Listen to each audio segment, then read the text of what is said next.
Shalom, mari kita menginjil.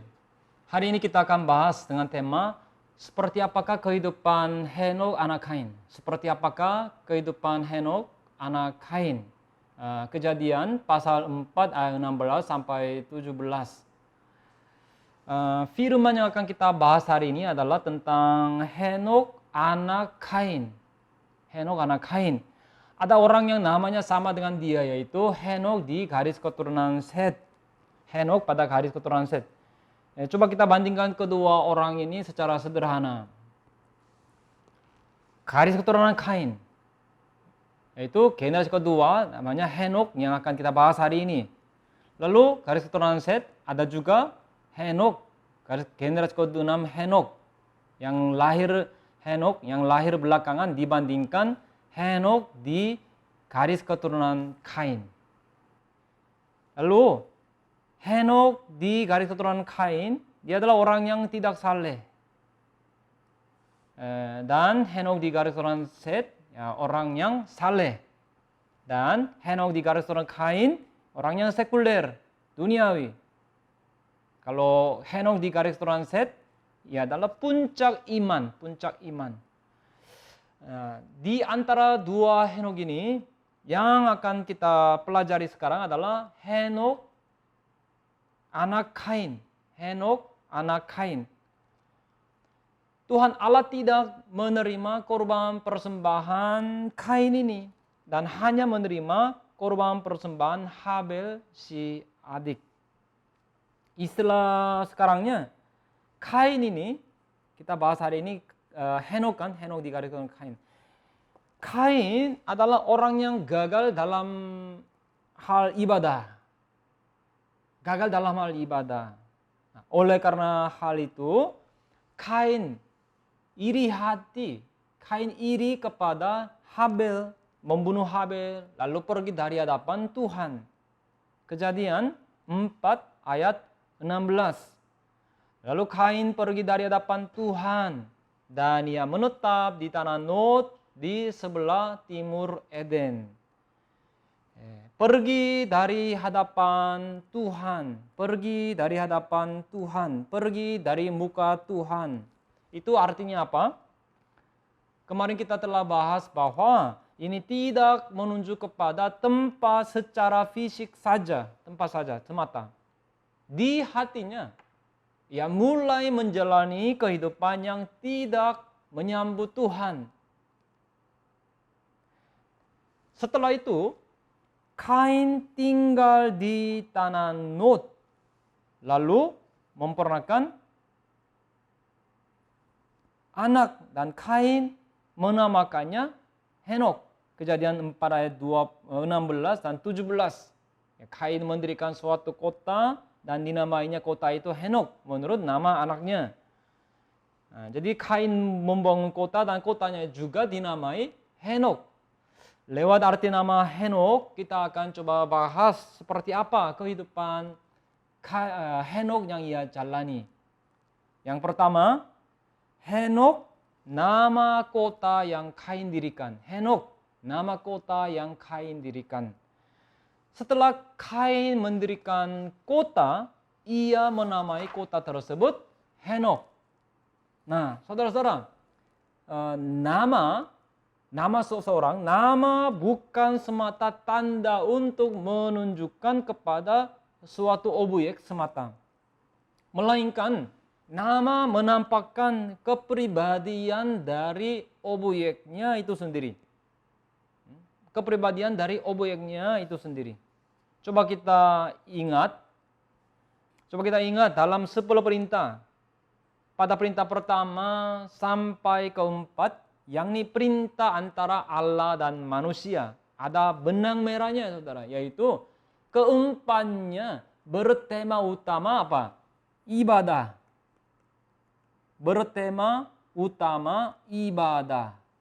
Nah, kalau saudara mau lebih tahu tentang soal ini, saudara bisa baca buku ke-7 yang telah diedarkan lewat e-book.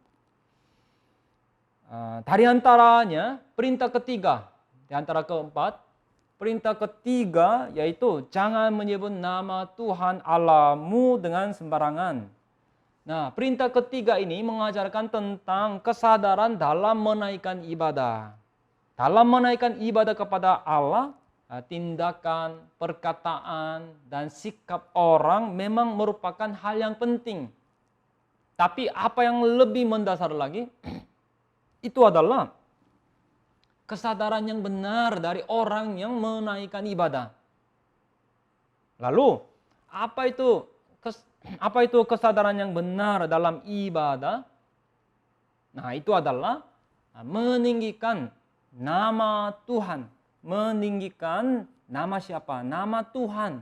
Inilah kesadaran dalam ibadah yang benar. Jadi alasan kita menganggap berharga bait suci, yaitu gereja, itu juga sama, saudara. Yakni karena bait suci atau gereja adalah tempat yang dipilih Allah untuk menaruh namanya. Dan Enos di garis keturunan Set memanggil nama Tuhan. Kejadian 4 ayat 26. Garis keturunan Set berbeda dengan garis keturunan Kain. Garis keturunan Set berisikan orang-orang yang beribadah. Abraham juga, saudara, kemanapun ia pergi, ia mendirikan mezbah demi nama Allah. Ia mendirikan di situ mezbah bagi Tuhan dan memanggil nama Tuhan. Kejadian 12 ayat 8. Lalu, bagaimana dengan Kain yang kita bahas hari ini? Setelah mendirikan kota, bagaimana ia menamai kota tersebut? Kejadian 4 ayat 17. Kain bersetubuh dengan istrinya dan mengandung perempuan itu lalu melahirkan Henok. Kemudian Kain mendirikan suatu kota dan dinamainya kota itu Henok menurut nama anaknya. Nah, setelah Kain mendirikan kota, sebenarnya bisa saja dikatakan dinamainya kota itu Henok. Titik, selesai gitu. Tapi Alkitab menekankan informasi khusus, yaitu Kain menamai kota tersebut Henok. Lalu dikatakan apa? Menurut nama anaknya. Menurut nama anaknya. Nah, informasi ini memperlihatkan bahwa Kain ingin menampakkan, meninggikan nama anaknya. Orang-orang yang berkumpul di dataran Sinear pun ingin menampakkan nama mereka. Kejadian 11 ayat 4. Juga kata mereka, marilah kita dirikan bagi kita sebuah kota dengan sebuah menara yang puncaknya sampai ke langit, dan marilah kita cari nama, supaya kita jangan terserak ke seluruh bumi. Supaya atau dan bisa juga diterjemahkan seperti itu. Nah, pertanyaannya, apakah dengan kita meninggikan nama Allah lewat bibir kita bisa menyukacitakan Allah? Sekali lagi, apakah dengan hanya meninggikan nama Tuhan lewat bibir kita, apakah kita bisa menyukacitakan Allah? Tidak kan, saudara? Lukas 18 ayat 11. Lukas 18 ayat 11. Orang Farisi itu berdiri dan berdoa dalam hatinya begini, ya Allah, aku mengucap syukur padamu karena aku tidak sama seperti semua orang lain. Bukan perampok, bukan orang lalim, bukan pezina, dan bukan juga seperti pemungut cukai ini. Lalu ayat 13, tetapi pemungut cukai itu berdiri jauh-jauh, bahkan ia tidak berani menengadah ke langit, melainkan ia memukul diri dan berkata, ya Allah, kasihanilah aku orang berdosa ini. Ketika orang Farisi dan pemungut cukai berdoa, dua-duanya memanggil nama Tuhan. Nama Tuhan, Allah, ya Allah. Di sini juga, ya Allah. Dikatakan bahwa dua-duanya berdoa dengan berdiri. Tetapi menurut naskah asli Yunani ada sedikit perbedaannya. Nah, berdiri di sini kita lihat kata berdiri bagi orang Farisi bentuknya ini masa lalu pasif. Masa lalu pasif. Kalau pada pemungut cukai ini bentuknya selesai aktif. Kalau orang Farisi pasif, kalau pemungut cukai aktif. Yaitu orang Farisi berdoanya bukan dengan kerelaan hati, tetapi itu adalah doa yang hendak diperlihatkan kepada orang-orang. Tapi dikatakan bahwa Allah bukanlah sosok yang bisa dipermainkan. Kalau dia 6 ayat 7 tidak membiarkan dirinya dipermainkan. Allah tahu niat di hati kita. Apakah kita hendak meninggikan nama Tuhan atau hendak meninggikan nama diri kita? Yeremia 7 ayat 9, saya baca, masakan kamu mencuri, membunuh, berzina dan bersumpah palsu, membakar korban kepada Baal, dan mengikuti Allah lain yang tidak kamu kenal. Yeremia 7 ayat 10, kemudian kamu datang berdiri di hadapanku, di rumah, maksudnya di gereja zaman sekarang ini, di rumah yang atas namaku diserukan, sambil berkata, kita selamat, supaya dapat pula melakukan segala perbuatan yang keji ini. Jadi dikatakan bahwa tanpa pertobatan atas dosa, orang-orang datang ke bait suci dan berkata apa? Orang-orang berkata, kita selamat, oh puji Tuhan. Itu. Dan Alkitab mencatat bahwa mereka berkata demikian di hadapan Allah. Tapi saudara, seperti yang tadi saya katakan, Allah tidak bisa dibohongi, juga tidak akan mau dipermainkan, tidak mau diperlakukan sembarangan. Nabi Yesaya pun menegur umat Israel atas rupa yang seperti demikian. Yaitu mereka mengaku bersandar pada Tuhan Allah, tetapi nyatanya pada mereka tidak ada kesungguhan maupun ketulusan hati. Kesungguhan dan ketulusan hati tidak ada bagi mereka. Yesaya 48 ayat 1-2. Dengarlah firman ini, hai kamu keturunan Yakub yang menyebutkan dirinya dengan nama Israel dan yang adalah keturunan Yehuda yang bersumpah demi nama Tuhan dan mengakui Allah Israel, tetapi bukan dengan sungguh-sungguh.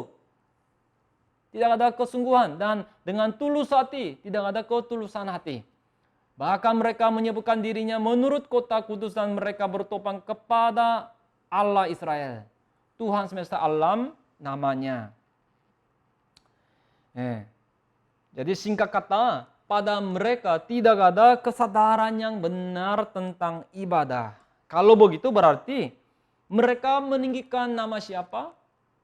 Meninggikan nama mereka sendiri.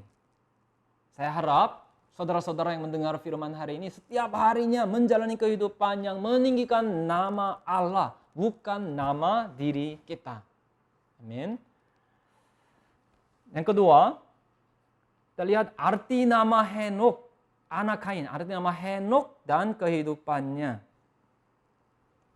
Orang-orang, jika ada ketakutan yang dialami pada masa kecil, maka setelah bertumbuh dewasa cenderung akan memiliki psikologi pertahanan diri. Psikologi pertahanan diri, self-defense mechanism.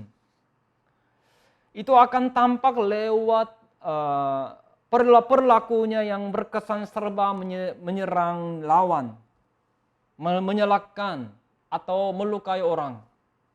Kain pun ada ketakutan di dalam hatinya dan itu membuatnya membangun sebuah kota.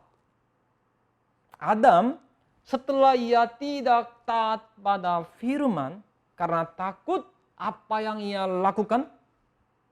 Ia meluputkan diri dari murka Allah. Meluputkan diri dari murka Allah dan bersembunyi di antara pepohonan di taman. Kejadian 3 ayat 8 dan 10. Ia juga bersembunyi karena takut akan fakta bahwa dirinya telanjang. Nah, seperti demikian, anak Adam yaitu Kain pun takut jika jika ada yang mau membunuhnya. Kejadian 4 ayat 14. Nah, setelah Kain pergi dari hadapan Allah, anak yang ia peroleh adalah Henok. Nah, dapat dikatakan bahwa Henok adalah buah pertama dari gagasan mengutamakan manusia. Bukan mengutamakan Allah, tapi mengutamakan manusia. Coba kita lihat Kejadian 4 ayat 14. Bisa dibagi 4 poin. 1, engkau menghalau aku sekarang dari tanah ini. 2, dan aku akan tersembunyi dari hadapanmu. 3, seorang pelarian dan pengembara di bumi. Maka 4, barang siapa yang akan bertemu dengan aku, tentulah akan membunuh aku. Kalau di sini, kalau ungkapan naskah aslinya bisa terjemahin seperti ini. Aku tidak bisa melihat wajahmu, wajah Tuhan, muka Tuhan, ya. Nah, terdapat 4 pernyataan atau permohonan Kain yang tidak tahu malu. Apa jawab Allah? Hanya yang keempat saja yang Allah jawab. Allah memberi sebuah tanda supaya Kain tidak dibunuh. Itu dicatat di ayat 15. Jadi 3 hal yang sebelumnya itu masih berlaku sampai Kain bertobat. Sampai Kain bertobat dan berbalik kepada Allah. Nah, sekarang kita lihat apa arti nama Henok anak Kain. Poin 1, yang dipersembahkan atau didedikasikan. Setelah pergi dari hadapan Allah, apa hal yang pertama kali Kain lakukan? Kain mendirikan kota. Kalau begitu tentang Kain menamai kotanya Henok, hal ini menyiratkan apa? Ini memperlihatkan bahwa manusia yang meninggalkan Allah mendedikasikan hidup mereka pada apa? Di SDKK, silsilah di kitab Kejadian, dicatat bahwa itu adalah memamerkan atau membanggakan benteng humanistik. Nah, di sini kata benteng, bahasa Inggrisnya seperti ini, keep atau stronghold.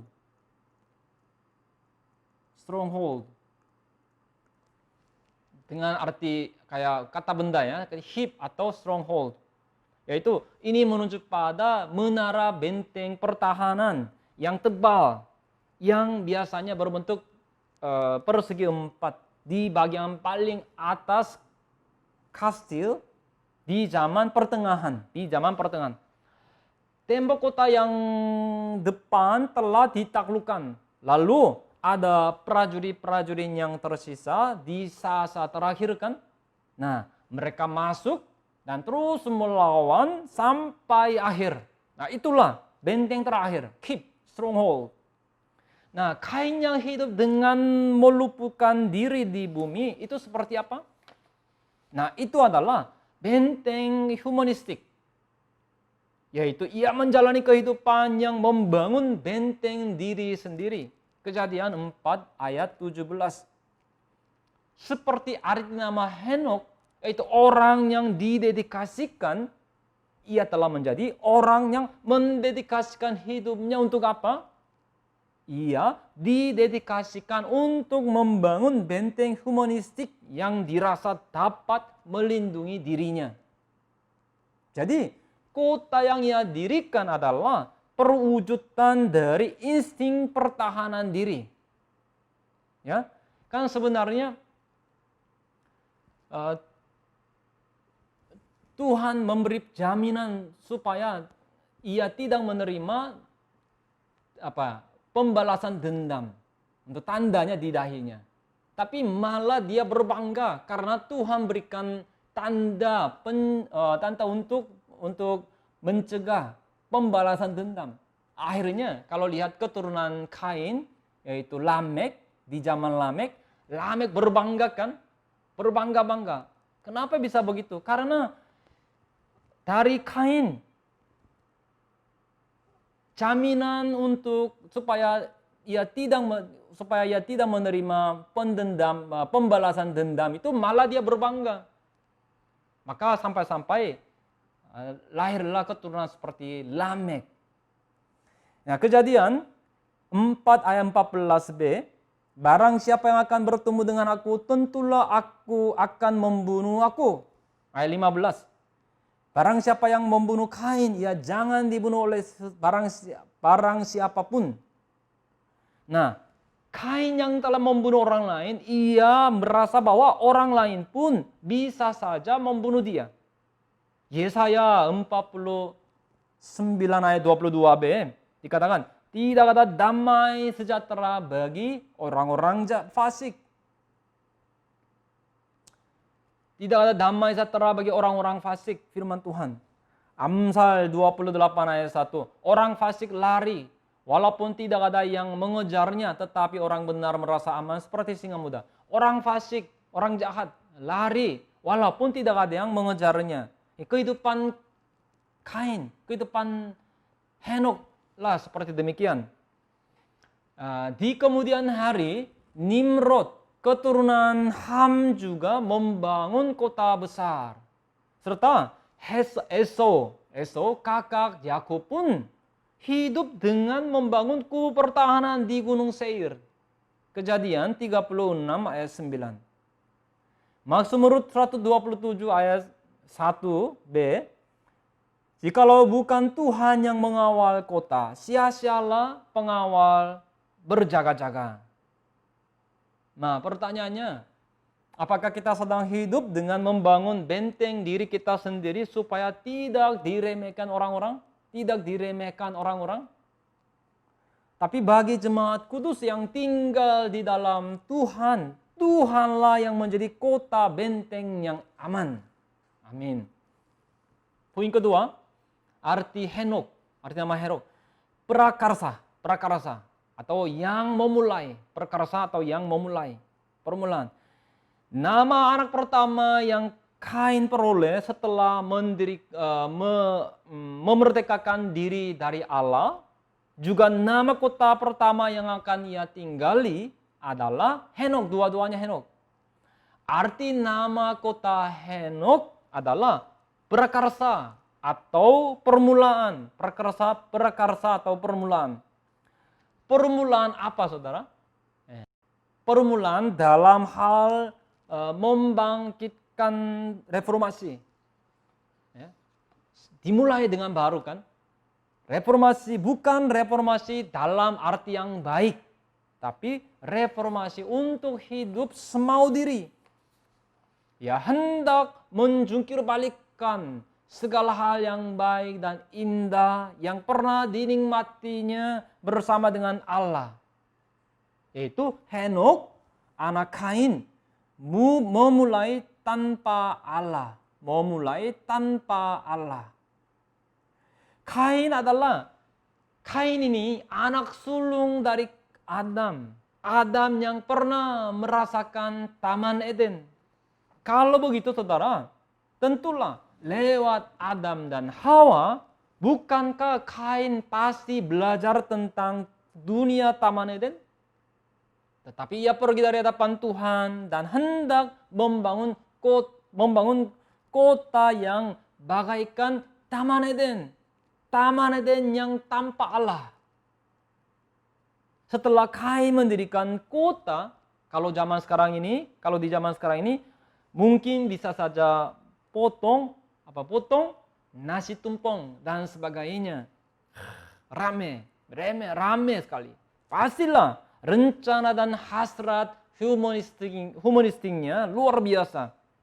Tetapi meskipun ia hendak membangun kerajaan surga di bumi tanpa Tuhan Allah, hasilnya bagaimana?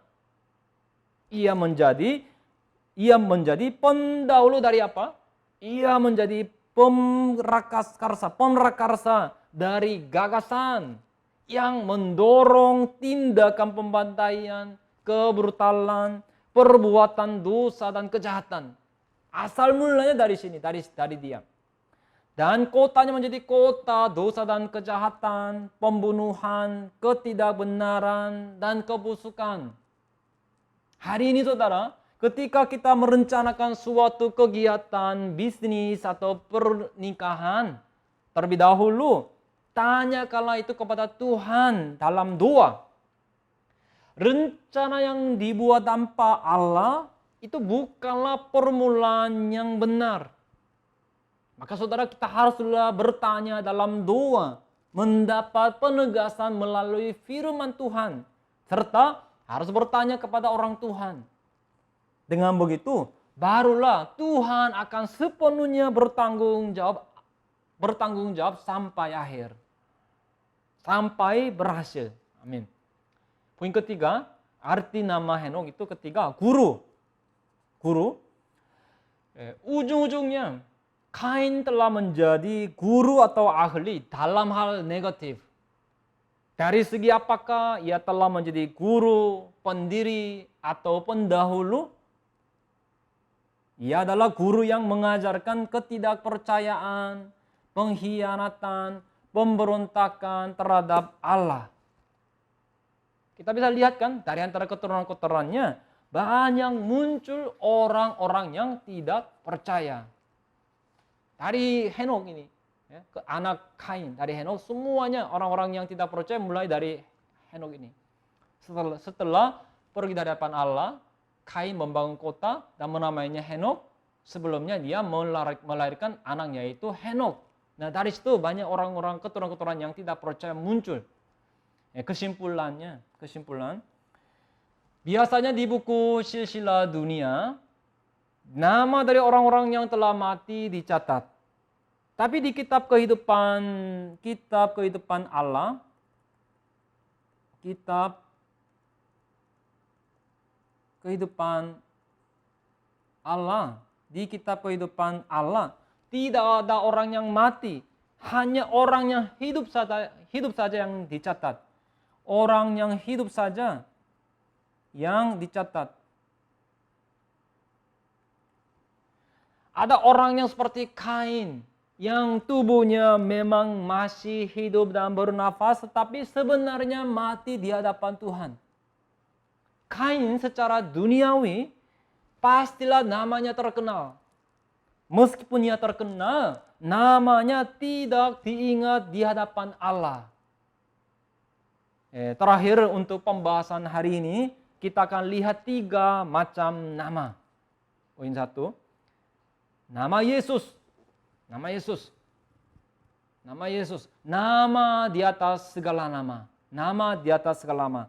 Nama ini adalah nama yang di atas segala nama. Filipi 2:9. Itulah sebabnya Allah sangat meninggikan dia, dan dia itu Yesus, dan mengaruniakan kepadanya nama di atas segala nama. Ini adalah hasil dari taat di hadapan Bapa sampai akhir. Karena dia taat sampai akhir-akhirnya, namanya paling tinggi di atas segala nama. 2, nama yang terhormat. Nama yang terhormat. Nama yang terhormat dari jemaat kudus. Mereka ini sangat diremehkan di bumi. Sangat diremehkan di bumi, tetapi mereka telah menempuh jalan yang sempit. Pintu yang sempit, jalan yang sempit. Nama mereka adalah nama yang diakui di hadapan Bapa dan malaikat.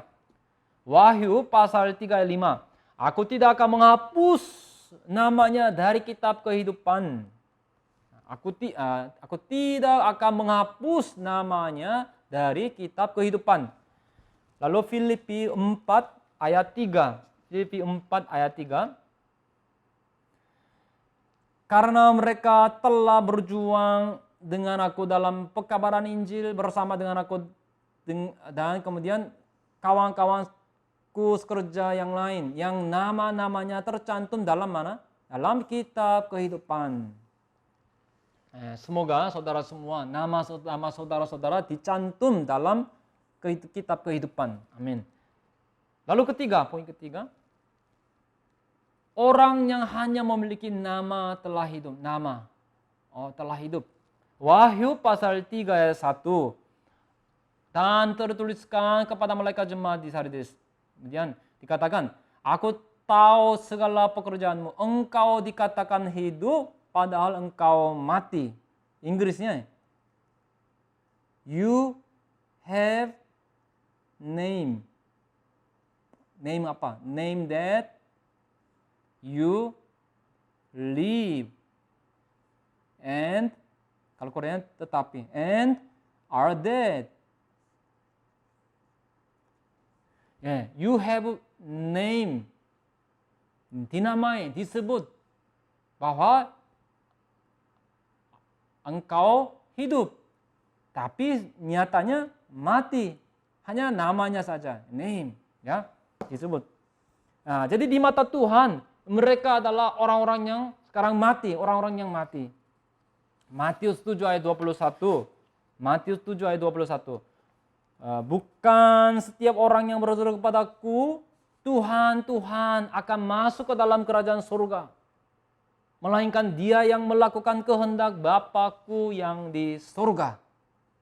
Ada orang-orang yang meskipun berseru Tuhan, Tuhan, tapi tidak melakukan kehendak Bapa.